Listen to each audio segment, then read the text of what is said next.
Have you ever thought about trading in your current life, buying some land in Montana, starting your own ranch? If you're here watching this video, I'm guessing that you probably have. But I think the real question is, in this day and age, can you actually start a ranch with zero experience? Or is ranching only for those that were born into it? Two guys that have made it happen are Greg Putnam, retired Navy SEAL and first-generation cattleman, and Tim Sheehy, Montana's state senator. On this episode, we got to visit their ranch on the edge of the Little Belt Mountains to find out what it really takes to build a ranch from the ground up and raise premium quality beef.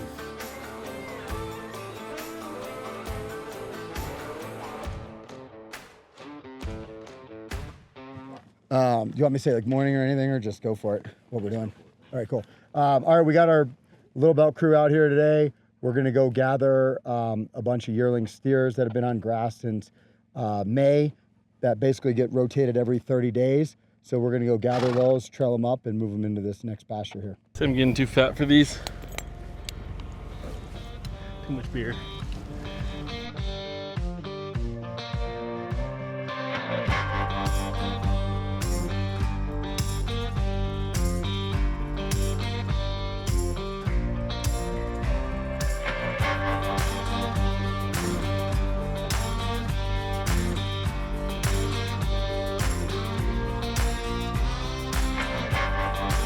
Let's go! Hey!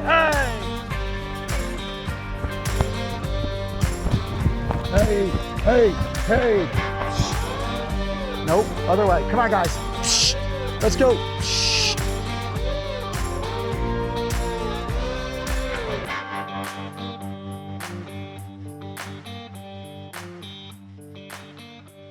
Yeah, so we've been at Little Belt for the last 2 days working on your guys' operation. I was recommended from Phil with Happy Cow Vodka, who's also a veteran Gone Cowboy. Who's also been out here and worked with us. Yep. Yeah, Phil's great. Super.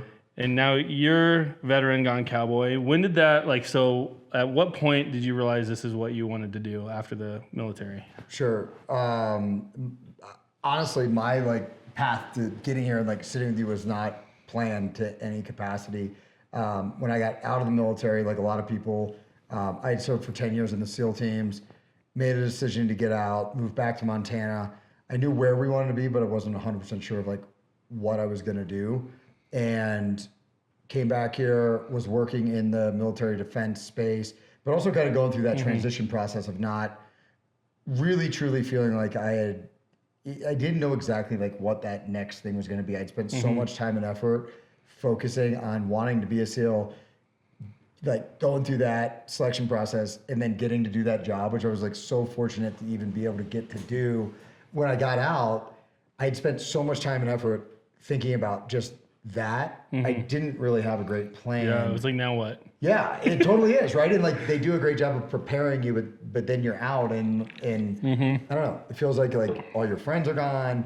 The system that you're used to, it's a strange thing. I think however you do it, whether you retire or you get out, especially because a lot of people, especially people like me, I had spent so much time and effort focused on this goal of becoming a SEAL, then got to go do it, and now I wasn't doing that anymore. Right. So anyway, I came out here, was working more in the defense space, and then a friend of mine who had been a SEAL as well invited me out to another buddy of ours' family place, and to help. I wasn't probably any help at that point. Was that kind of already in your head? Not really. But it was just hey, come, we're doing this. Yeah, I was really interested in, I was interested in it, as a kid, that's all the movies I watched, right. My grandma and I would sit there and watch John Wayne and the Cowboys over and over. And I was really interested in it. I was fascinated in it, but I didn't honestly think there was ever going to be an opportunity for me not growing up doing that. And I went up with my buddy and helped them brand. And from the first time I got out of the Navy to that point, it was the first time I kind of felt the right puzzle piece was back in the place. And I think a lot of that had to do with the teamwork, the skill set, and which I had none of. I was good with the teamwork, but I had none of the skill set, and I was watching all these other people, and I was just working on the ground. Then I'm watching all these people on horseback and doing all these things. I don't know why. I can't tell you why. Something in me was like, I want to do that. And I want to figure out like, what does it take to do that? Yeah. And what year was this? It would have been right around 2017. 2017? Yeah. Okay, so we kind of got into it at the same time then. That's when I started, yeah. For like the first couple of years, I just would go up there. It cost me money to do it the first couple of years. And I just was really interested in it. I wanted to get better. I didn't care. I didn't even know where it was going. And I didn't have a plan for it, to be honest. And then I had a lot of people who helped me and spent time with me to like help teach me stuff. And I just started doing it. But I didn't have the skill set to get paid. Right. And you're getting paid in knowledge at this point. Yeah. My initial thing was like, I'll, work as much as I possibly can. While I had like a full-time job too, right? I don't need to get paid, but you got to answer all my questions. Right. And I had a lot of questions. And I just started kind of like piecing it together and was able then to like started really looking at leasing ground and basically like running other people's cattle. Everybody thinks you have to own the ground, own the cattle. You need all this money and all these things to do this, where in actuality you don't. Like there's so many different ways. And there's people I know that have built very successful ag and cattle businesses, and they don't own a single acre. I know people that don't, they literally lease the ground, lease the cattle, right, and they do great. And I think there's a big misconception out there that you need to have like all these things, even to get started. And, I think the biggest thing with getting started is getting started. Right. And I think for me, I didn't even know I was getting started. I didn't go up there that day thinking like, this is it. This is my start to this thing I want to do. It was just kind of like, cool. I want to see a branding. Like I kind of want to go be a part of this. There. I was excited, but like I never truly thought there was going to be like an opportunity for me to do what I'm doing now. And again, I think it's easy to look at people and maybe like kind of see where they're at, like at a certain point, and not look back at everything it took to get there. And so like I ended up going through a program. It was like I used my GI Bill stuff, and PJ's gonna join the chat. And I ended up like doing this program in beef cattle production, and so I was kind of doing that. I was just trying to learn as much as I could, and then to be perfectly honest, when the opportunity for Tim and I to start Little Belt Cattle Company, like when that door opened, I had put myself in a position to walk through it, right? Or I had unlocked the door, and then when it opened, I was like, oh, hey, I can like go in there. But if I hadn't put the time and effort in to unlock the door when it opened, right, you'd have missed. I would not have been able to do what we were opportunity. able to do. Exactly. Yeah. So first branding, 2017. Yep. Fast forward to 2019, and you have an opportunity to start Little Belt. Correct. So how did that go? It went surprisingly well, probably because I was borderline like psychotic about making sure that I didn't screw up the opportunity. And I also it was really important to me, not so much with like what other people thought, but was building a reputation within the agricultural community. Most importantly, the people who helped me get started, that was something that like they would also be proud to be part of that. Okay. And so I never forget the first day those first cattle were dropped off, and it was just me, and I was like, oh, it's like, real now. It was really real. Yeah. Because then like now they were in my care, like they were fully my responsibility. And I really that was like a heavy weight in a good way that really forced me to really like think about and plan and just do everything possible to try to make that successful. I think there's a ton of responsibility when you have animals in your care, that you have to put them as like a priority number one. Yeah. They gotta eat. They gotta eat first. They gotta drink first, it becomes like it's a lot of responsibility. Yeah, for sure. and there's a lot of care, and it meant a lot to me to even again like to be in a position to be starting a ranch, and it was so like unplanned. It was, and we had like talked about this thing, but I just like I said, I never really like knew if there was a path forward for something that didn't, as like a first generation guy, like where do you get the start? Like we were talking about the other night, like how do you get the reps, in your mid 30s? Yeah. And like, do you have, in my opinion, like, do you have the balls to go in there and like suck? Yeah. Do you have the balls to go and start something new that is like really hard and go into that, whether it's a branding pen, whether it's a gather, whether it's work on the ground, and learn, and not look very good in the beginning. Oh yeah, it's bad. It's terrible. It's like I'll look back at some of my first videos that I've ever did, and I'm just like, oh man, that's embarrassing. But there's so many embarrassing things. That's what it takes. It's what it takes. That you have to do that. And I call it. I don't know how it was for you guys, but like within the SEAL teams, there's when you're a new guy, they call it an FNG. So you're the fucking new guy, right? And the job of the FNG is basically, they know that you're new, like you're gonna screw things up, and you find people that help you. You find mentors. You find people you're like, I want to be like that guy, right?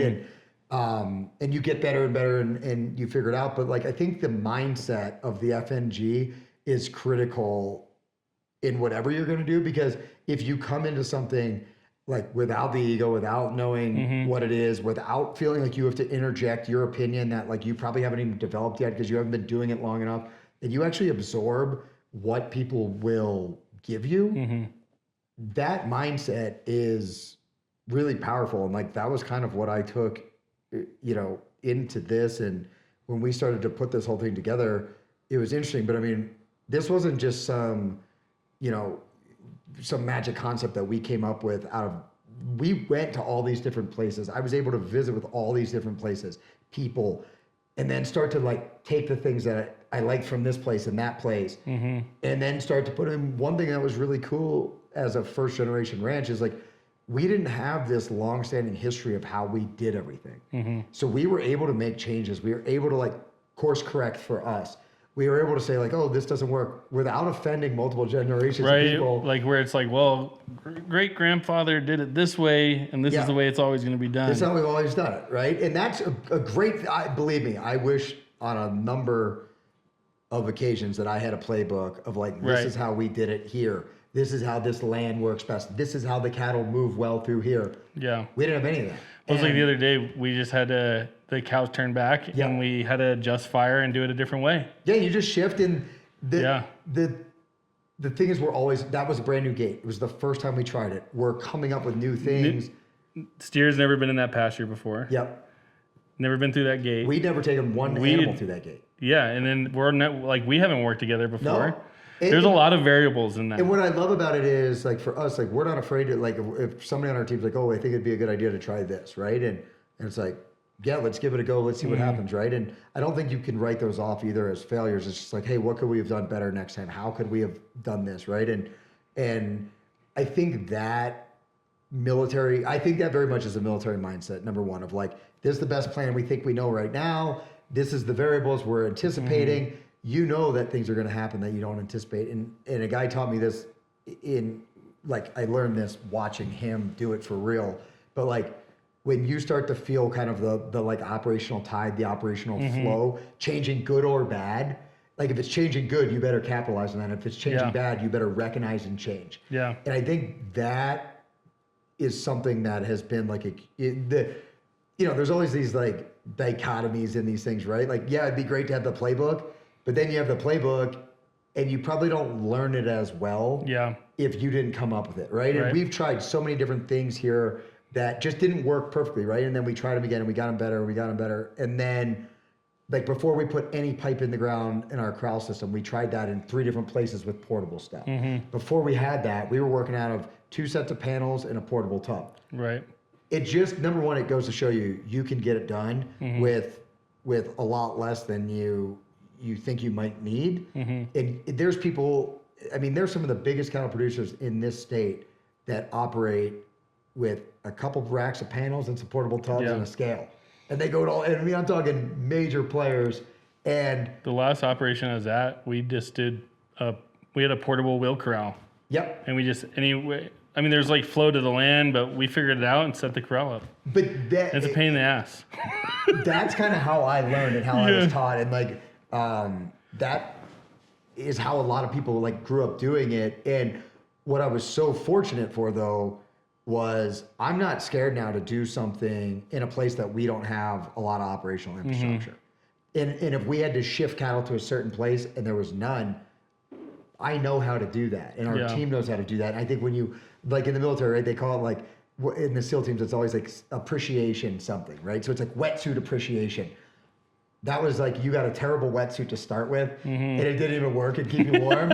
It might have even made you colder, I'm not sure. But then when you got the nice wetsuit, you appreciated, you know, that the nice thing because you got the piece of shit to start with. Appreciation. Yeah, and you know, but it makes you realize and understand that like you can actually do a lot more with less than you think. And I think a lot of people look at this industry in the people that have either they've been here a long time or they have like operations that they're building or growing that are working, and they look at it and they almost can like talk themselves out of it, thinking like, I need all this experience. I had to grow up doing it. I need 5 horses in a brand new trailer and truck. And look at my trailer. You don't. I'm doing it. Yeah, you really don't need all that to get going. And that's one thing that I bought when I first started. I bought a couple of horses. Yep. And a shitty saddle. Yep. Which I wish I would have bought a nice saddle. Yep. And just rode ranch horses. Because when you go to operations, they're going to have horses for you. Yep. They might not be the ones you want to ride. But they'll have them for you. But they'll have them. Yep. And I'm like, if somebody would have just told me that. I mean, I bought 3 horses. Yep. That I didn't need. Sure. I could have put that money into a better saddle, which I actually needed. Which you actually needed, and you start to realize, and so many little things like that. Yeah, and I think again, like there's a lot of the stuff that you figure out on your own by doing, right? And one thing that I feel I'm like really like proud about within our business and just our operation as a whole is, you know, probably sounds like similar to you. Like there was no blueprint. Of like, okay, I got out of the military and now I want to go into agriculture, ranching, cowboying, whatever. How do I get there? Yeah. And you had to develop that blueprint. I had to develop, and you figure out things along the way to like make it possible, right? Like the stuff you're doing now and the stuff that you've done to like, I don't even know what you would call it. It's not supplementing that. It's part of your story of like, how did you make it happen for you, right? Right. And we all have to find ways to do that. I mean, when I started, I had a full-time other job that allowed me like to do what you wanted to do. I also was married. I had 3 kids and I had a wife going like, what are we doing with this? Yeah. And I'm like, I have no idea, but I just like doing it. Yeah. Right? And I think you also have to have like a little bit of faith of like, if you're putting yourself in the right situations with the right type of people, more and more things open. Right. Absolutely. But there was they told me when I got out of the Navy, you should look at finance and tech. I was like, I don't want to do either of those. I didn't even know about agriculture as far as like a thought process at that point until that day where like the light bulb came on. And truly that was a very unintentional thing that happened that was pivotal in changing not only my like transition post-military, but my life like as it is today. Yeah. But for us, I've always tried to now give more. That's why I like doing these. It's like it's like sharing that blueprint with more people about like how can you get started. And I'm always like, number 1, get started. Yeah. Then figure out like what and I say this like speaking on behalf mainly of like other folks that have come through here, whether it's with nonprofits that we support, interns we've had. The first thing is deciding like, is this really what you want to do? If it is, then kind of like, what is your next step? I think there's a couple ways you can go. You go kind of more an educational experience where you're like, I'm going to go to, you know, a university and get a degree in ranch management, business ag, whatever. There's a bunch of them out there. We work with programs that support that. We've seen veterans go that direction. Or you go, hey, I'm going to get the experience route and I'm not looking to go to school, but I'm looking to do this as a full-time job. great, let's get you the foundation and then help you get out of the next place that's going to help you get to the next thing and the next thing, right? And Yeah. you know, you look at guys like Ethan who's worked his way up through that process of working different places, you know, getting promoted whether within or going someplace different. And Ethan's your cow boss. Correct. Yep. And developing that skill set. And, you know, and he started out, you know, not necessarily day working, but he'd come in and work for like a week or so at a time when he could. And he was working in other places. And then he came in and worked for us seasonally, full time, and then became the cow boss. But he's first generation as well. Yep. Yeah. Yep. And he's a guy in, again, just found an interest in this and figured out a way to make it work into a career, right? Yep. And, you know, because I think this is similar in certain aspects to the military where there's a lifestyle component of your career, but it's not just a lifestyle. And I think when people say like, oh, it's just a lifestyle, there is a lifestyle component. Right. But it's not just a lifestyle. This is a career path with professionals and dedicated professionals in a very complex business with a very complex skill set to get those cattle through the process to feed America. Right. And I have so much respect and admiration for all kind of aspects of this industry and community. And I mean, I look at multi-generational places and there's a part of it that's like, man, that is cool. Yeah. And I wish I had. Well, just the history alone. The histories of these places is fascinating. And when I will sit there and listen to those stories as long as they'll tell them. And, but if you didn't come from that, that doesn't mean that like you're excluded. And I think right now, you know, there hasn't been a better time really when you look at agriculture as a whole, you have a lot of people that, you know, are retiring out, but don't have a succession plan within their family. And you have an industry that needs people. And then you have a demographic of veterans that need opportunities. And I think the skill sets are very, you know, applicable and paralleled. And I think if there's only a way to start to see like the on-ramp forward, you could really see a time right now in America with this kind of, you know, where veterans could really come in and drive a big portion of the next kind of generation in agriculture. And I think a lot of that has to do with, it's a combination effort. One of our closest partners, my biggest mentors and business partners now is you know, they're going on their 6th generation Montana ranching family. We're going on our 1st. There's things that we get together that work really well with the combination of those two things. And I think you see so many people that do encourage people to come to this space, and it's definitely more than the people that discourage, but you definitely have that portion as well. And a lot of people will tell you like, this isn't for you. There's no path forward. There's no entry point. And, you know, I don't think that that's the case. And I think we've gotten so much support from people who've done it 1st generation to 6th generation and everything in between. And I think you have to also be somebody though that's worth helping. Right. And you have to be back to like building a reputation. And I wanted to build an operational reputation that had value within the community and within the state. And you don't get that right away. Yeah. That takes time and that takes consistency. And I think that's something that like back to when I got started was really important. And to gain that, there's only one way to do it, and that's by doing it right. Absolutely. Let's talk about the Little Belt program. Okay. And like kind of what you guys have set up, like, you know, your start to finish operation, just like would like to know more about that. Sure. So the Little Belt program as a whole, if I was giving you my like elevator sales pitch, we're a vertically integrated local supply chain of 100% Montana beef. So what does that mean? So first of all, the vertically integrated part is we go from literally selecting genetics from registered seed stock producers here in Montana. So so wait, what's that look like? Yeah. So that would be you know, you have your commercial operations, which we are in you know, where the, you know, pretty much all the beef in the United States comes from commercial operations. Then you have what would be registered operations and seed stock operations that basically produce the genetics that commercial operations use to drive their performance. Okay.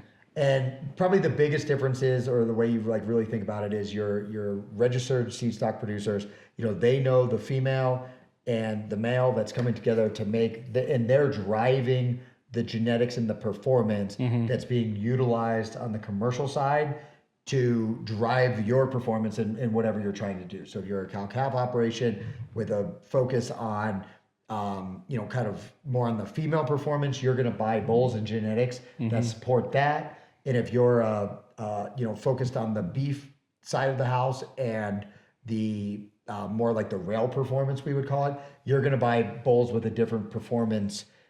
Typically, your cows are staying within that cow herd, and you're developing those females, and then you're buying bulls to bring outside genetics in to drive performance in primarily two ways: female performance for your cow herd, which is basically the factory of the beef side, and then beef performance. And just like, if you think about it, when you're buying specific genetics, you're really buying for performance markers, and everybody's a little different in how they do that. But we truly start with that, with the end goal in mind. And the interesting thing is you can't focus too hard on one, or you start to lose. They basically call it terminal traits. You'll lose the other. So even in focusing, on the beef performance and rail performance, you're still heavily focused on the female side performance, because that's critical as well to keeping kind of the factory going. Right. So we go, we've got a number.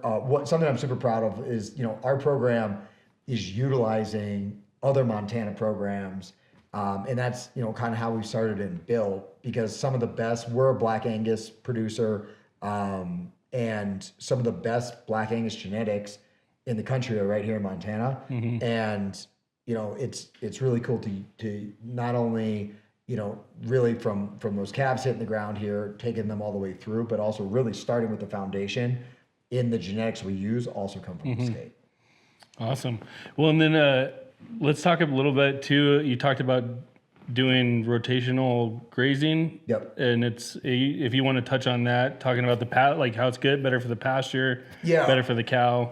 So when we first looked at how we were going to build this program out, and like I said, we kind of cherry pick things we liked. And eventually what the concept became was really high quality genetics and well performing cattle, utilizing, rotational and regenerative practices, and kind of combining those two things.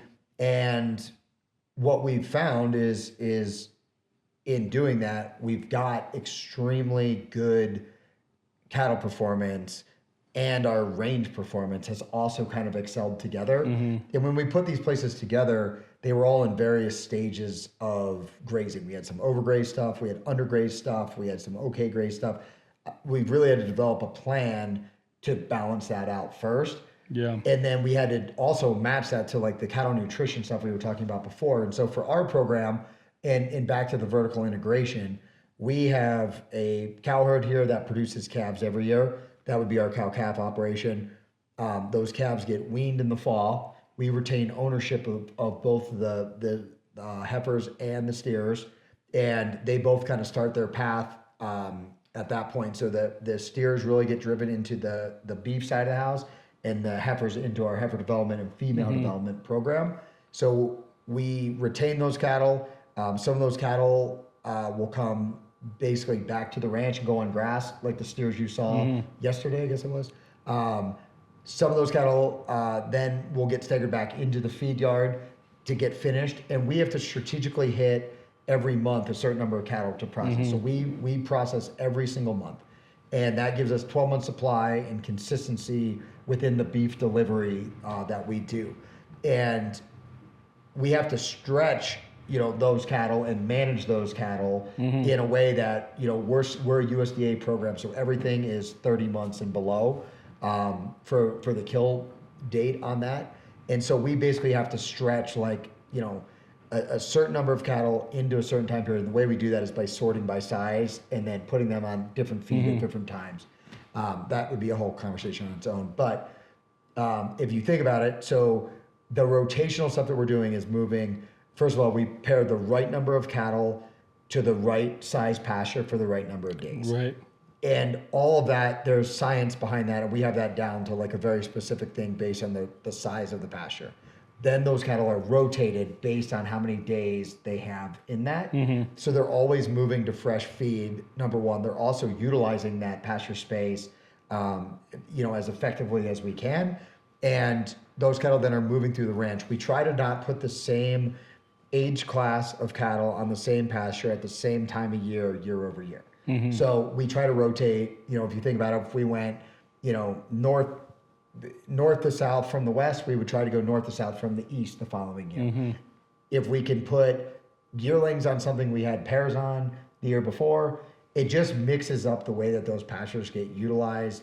It mixes up a little bit, the cattle still need specific things at specific times.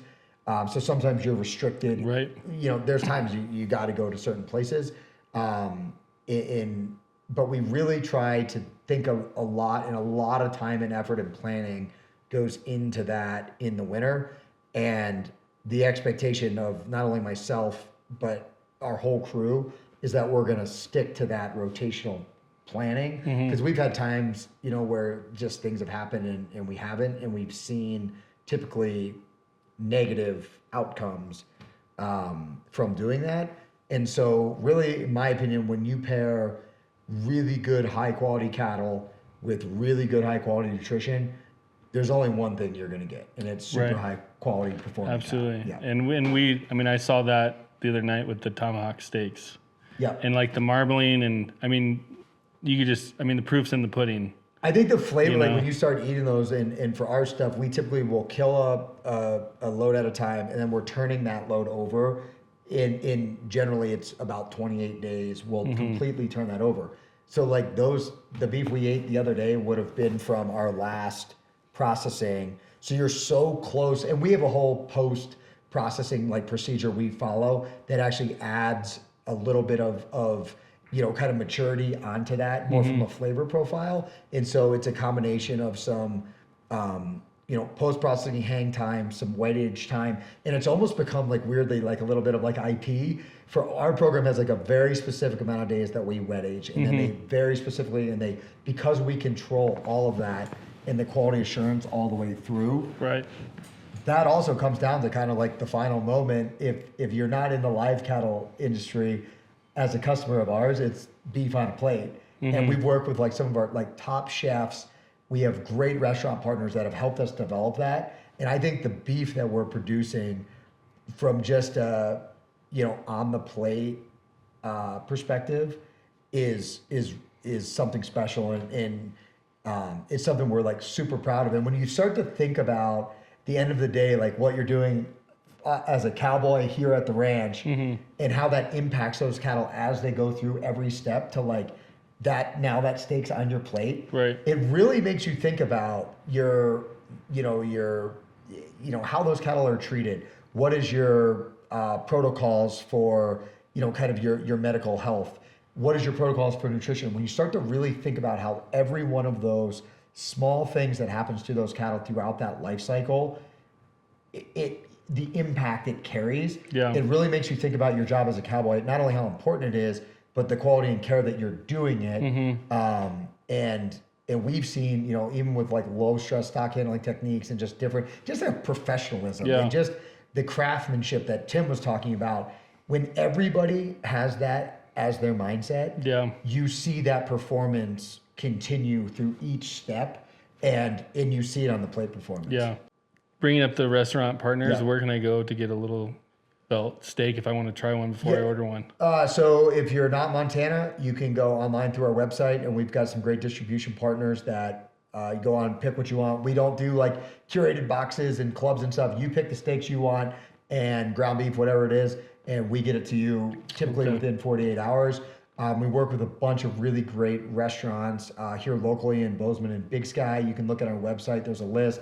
We're also about to be releasing a new partnership that we're really excited about that's going to expand our distribution and distribution regions, and trying to get that 100% Montana beef in front of more people. Heck yeah.